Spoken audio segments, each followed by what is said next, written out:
ఇంకా వచ్చి నువ్వు నీ తాలూకా గ్యాంగు ఇంకా నీతి వాక్యాలు చెప్తున్నారే టీవీల ముందు. మా దౌర్భాగ్యం కాకపోతే వాటిని కూడా మేము వినాల్సి వస్తుంది.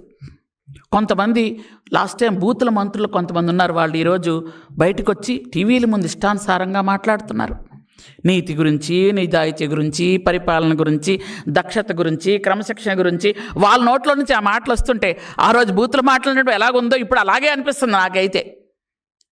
ఎందుకంటే మీకు ఆ మాటలు సెట్ అవ్వవు, కష్టం, ఎవరు వినలేకపోతున్నారు. అంటే మనుషుల్ని చంపించేయడాలు, మనుషుల్ని బెదిరించేయడాలు, ఇవన్నీ మీకు వెన్నతో పెట్టిన విద్య.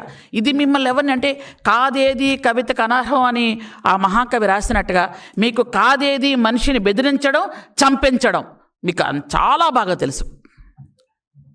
ఈ రోజుకి మీరు ఇంకా అధికారంలో లేకపోయినప్పుడు కూడా మీ దౌర్జన్యాలు కొనసాగిస్తున్నారు అని అంటే ఇది అంబేద్కర్ రాసిన రాజ్యాంగంలో మేము బ్రతుకుతున్నాం కాబట్టి, ఆ రాజ్యాంగాన్ని మేము ఈరోజు గౌరవిస్తున్నాం కాబట్టి, అంబేద్కర్ రాజ్యాంగంలో మేమందరం కూడా బ్రతికి మా రాజ్యాంగాన్ని గౌరవించి అలాగే వెళ్ళాలనుకుంటున్నాం కాబట్టి మీరైతే వెంటనే చంపేస్తారు, వెంటనే జైల్లో పెట్టించేస్తారు, వెంటనే వాళ్ళ కాలు చేతులు తీయించేస్తారు, ఏ ట్రాక్టర్తోనో తొక్కించేస్తారు, లేకపోతే ఏ రాత్రి చంపేసి డోర్ డెలివరీ చేసేస్తారు, లేకపోతే ఏ పిచ్చోడినో చేసి ఏదో ఒక ఇంజక్షన్ చేసి పక్కకు పెట్టేస్తారు.